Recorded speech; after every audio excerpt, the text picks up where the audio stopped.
Hello guys, welcome back to my channel Sreelu's vlogs. So after so long నేను మళ్ళీ ఒక vlog post చేస్తున్నాను. మేము బయటకు వెళ్ళిన vlog. So last week and before last week మొత్తం బ్లాగ్స్ పోస్ట్ చేయలేదు. సో నా సబ్స్క్రైబర్స్ కూడా డౌన్ అయిపోతున్నారు. సో ప్లీజ్ సబ్స్క్రైబ్ చేసుకోండి, లైక్ చేసుకోండి అండ్ షేర్ కూడా చేయండి మీ ఫ్రెండ్స్తో. సో ఇది ఏంటి అంటే ఇది నా వీకెండ్ బ్లాగ్ అనమాట. నా ఫ్రెండ్స్తో వీకెండ్ బ్లాగ్. ఎందుకు అంటే మేము లాస్ట్ వీక్ సింహాచలం వెళ్ళాం. సో వాళ్ళు 2 days స్టే చేయడానికి వచ్చారు మా ఇంటికి. చాలా రోజుల తర్వాత కలిసామన్నమాట. స్కూల్ అండ్ కాలేజ్ తర్వాత ఇదే కలవటం వాళ్ళని. సో వాళ్ళు వచ్చారని చెప్పి ఇంకా సింహాచలం రెడీ అవుతున్నాం. సో యాక్చువల్గా ఇద్దరు ఇంకా రాలేదు. ఇద్దరు వాళ్ళు గాజువాకలో ఉంటున్నారనమాట. బట్ ద థింగ్ ఏంటి అంటే ఈ టెంపుల్కి వెళ్ళి టెంపుల్ దగ్గర మీట్ అయ్యి తిరిగి వచ్చేటప్పుడు ఇంటికి వద్దామని చెప్పి ప్లాన్ చేసుకున్నాం అనమాట. సో ఇది టెంపుల్కి వెళ్తున్నప్పుడు గెట్ రెడీ విత్ మీ బ్లాగ్ చేస్తున్నాను అనమాట. అక్కడ ఏంటి అంటే మేము 10 o'clock స్టార్ట్ అవుదాం అనుకున్నాం. బట్ లేచి రెడీ అయ్యేటప్పటికే 11 అయ్యిందనమాట. సో 11 అయింది. వాళ్ళు 11 అన్నాక కరెక్ట్గా 11కి స్టార్ట్ అయిపోయారు. మేము ఇంకా స్టార్ట్ అవ్వలేదన్నమాట. గెట్ రెడీ విత్ మీ బ్లాగ్ చేసుకుంటూ కూర్చున్నాను నేను నా ఫ్రెండ్ కలిపి. సో వాళ్ళకి ఏంటి అంటే మేము స్టార్ట్ అయిపోయాం, మీరు స్టార్ట్ అవ్వండి అని చెప్పాం. ఎందుకంటే మేబీ మేము ఆటో బుక్ చేసుకుంటున్నాం కాబట్టి ఫాస్ట్గా వస్తుంది, మేము రీచ్ అవుతాం అనుకున్నాం. బట్ దూరం కాబట్టి చాలామంది రైడ్స్ క్యాన్సిల్ చేశారు. ఫైనల్గా ఒకరైతే యాక్సెప్ట్ చేశారనమాట.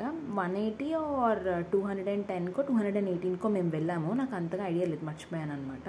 బట్ ఏంటి అంటే ఆటో ఎక్కిన తర్వాత ఎంత చూపిస్తుంది అని అడగాలి. ఎందుకు అంటే వాళ్ళు 300 అలా చెప్పారనమాట. నేను అన్నాను లేదు 218 చూపిస్తుంది, కావాలంటే మీరు అక్కడికి వెళ్ళిన తర్వాత మీకు ఎంత చూపిస్తే అంత ఇస్తాము, బట్ మాకు ఏదైతే చూపించిందో అదే ఇస్తాం మీకు అన్నట్టు నేను చెప్పేశాను అనమాట. సో ఇక్కడ బాగా రెడీ అయిపోతున్నాను. సో ఇక్కడ వాజ్లైన్ అది రాసుకుని కొంచెం లిప్స్టిక్ అప్లై చేసుకుంటాను ఆ డ్రెస్కి మ్యాచ్ అయ్యేటట్టు. ఇది మినీ హర్బ్స్ అనమాట, herbs lipsticks. So ayurvedic type, చాలా బాగుంటుంది. న్యూడ్ అయితే కాదు, బట్ పెట్టుకున్న తర్వాత ఎక్కువసేపు ఉండదు, ఫాస్ట్గా పోతుంది అనమాట. అండ్ దెన్ స్టిక్కర్ అది పెట్టేసుకొని మంచిగా వాచ్ అది అన్నీ పెట్టేసుకొని కుంకుమ పెట్టేసుకొని రెడీ అయిపోయాను అనమాట. సో ట్రెడిషనల్ గుడికి వెళ్తున్నాం కాబట్టి ట్రెడిషనల్గా రెడీ అయ్యాను అంతే. ఇంకా ఫైనల్గా అయితే ఆటో వచ్చేసింది, మేము స్టార్ట్ అయ్యామన్నమాట. ఇక్కడ నుంచి మాకు సింహాచలం వెళ్ళడానికి 4.5 or 5 kilometers అలా చూపించింది మాకు. సో మాకు వెళ్ళే దారిలో ఎక్కువ సిగ్నల్ పాయింట్స్ ఉంటాయన్నమాట. సో ఊర్వశి టు ఎన్ఏడి తర్వాత ఇంకా కొన్ని సిగ్నల్ పాయింట్స్ ఉంటాయి. సో ఫైనల్గా అయితే రీచ్ అయ్యాము. సో రీచ్ అయిన తర్వాత కొండపైకి బస్ అనమాట ఎక్కేసాము. 25 rupees టికెట్.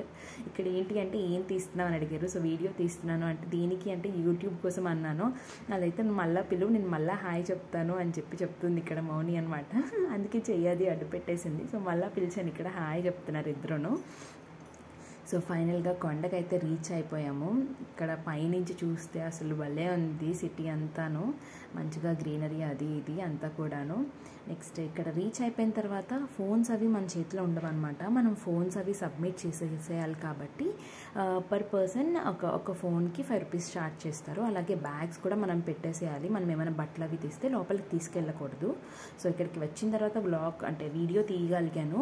ఎందుకు అంటే దాని తర్వాత మనకి ఫోన్స్ ఉండవు మన చేతిలో, ముందే తీసేసాను అందుకని గోపురం అది.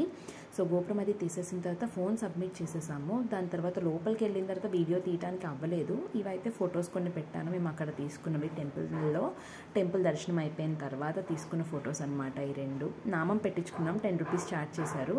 దాని ఫైన్ చాలా బాగుంది. ఇది ఏంటి అంటే నెక్స్ట్ డే సండే వ్లాగ్ అనమాట. సో వాళ్ళు నైట్ స్టే చేశారు కాబట్టి సో సండే లంచ్ చేసి వెళ్దామని ప్లాన్ చేసుకున్నాం అనమాట. సో అందుకని వాళ్ళ కోసం చికెన్ బిర్యానీ చేస్తున్నాను. So chicken biryani, chicken curry and chicken pakodi plan చేశాను. బట్ చికెన్ బిర్యానీ అయితే బాగానే వచ్చింది, బట్ కొంచెం చప్పగా వచ్చింది. ఇక్కడ మ్యారినేషన్ చేసుకొని రెడీగా ఉంచుకుంటున్నాను. ఒక 1 hour ముందు చేసుకుంటే మనకి బిర్యానీ బాగా వస్తుంది అని అంటారు కదా. సో నా ఫ్రెండ్ నాకు బాగా హెల్ప్ చేస్తుంది. మేము కలిసిన ముగ్గురు నాకు మౌనిక అనమాట నేమ్. సో తినతో నాకు ఆల్మోస్ట్ 3rd class నుంచి అనమాట. ఒకటే స్కూల్ చదువుకుంటున్నాం. దెన్ భార్గవి తను 6th class నుంచి పరిచయం. సో నేను 6th classలో రవీంద్ర భారతికి చేంజ్ అయ్యాను. బట్ తిను వేరే స్కూల్లోనే ఉండేది. బట్ 7th class నుంచి తను కూడా రవీంద్ర భారతికి షిఫ్ట్ అయిందనమాట. ఇక్కడ బిర్యానీ ప్రాసెస్ చేస్తున్నాను. ఆనియన్స్ అది వేసేసుకున్న తర్వాత, ఇది నా ఫ్రెండ్ చెప్పిన టిప్ అనమాట. ఆనియన్స్ అది వేసుకున్న తర్వాత కొరియాండర్ అండ్ మింట్ లీవ్స్ వేసుకుంటే ఫ్లేవర్ బాగా దిగుతుంది బిర్యానీకి అని చెప్పి, దాని తర్వాత టొమాటోస్ అది వేసి చికెన్ వేయమని చెప్పేదన్నమాట. సో ఆ టిప్ చాలా బాగా వర్కౌట్ అవుతుంది. చాలా బాగా వస్తుంది కూడా, ఫ్లేవర్ కూడా బాగా దిగుతుంది. సో చికెన్ అది వేసేసుకొని, పులావ్ అనమాట, బిర్యానీ అనకూడదు, చికెన్ పులావ్ కుక్కర్లో చేసుకుంటాం కాబట్టి. సో మనకు కావాల్సిన కారం, పసుపు, ఉప్పు అన్నీ వేసేసి అది బాగా ఆయిల్ బయటకు తెలియని తర్వాత మనం సోక్ చేసుకున్న రైస్ని వేసేసేయాలి. దెన్ మనకి ఎంత క్వాంటిటీ అయితే వాటర్ కావాలో అంత క్వాంటిటీ వాటర్ వేసుకోవాలి. జనరల్గా వాటర్ అనేది 1 గ్లాస్కి 2 వేస్తాం కదా, బట్ బిర్యానీకి వచ్చేటప్పటికి 1 గ్లాస్ తగ్గించాలి. సో 1.5 వేయాలి. So that's it. Thanks for watching. Bye.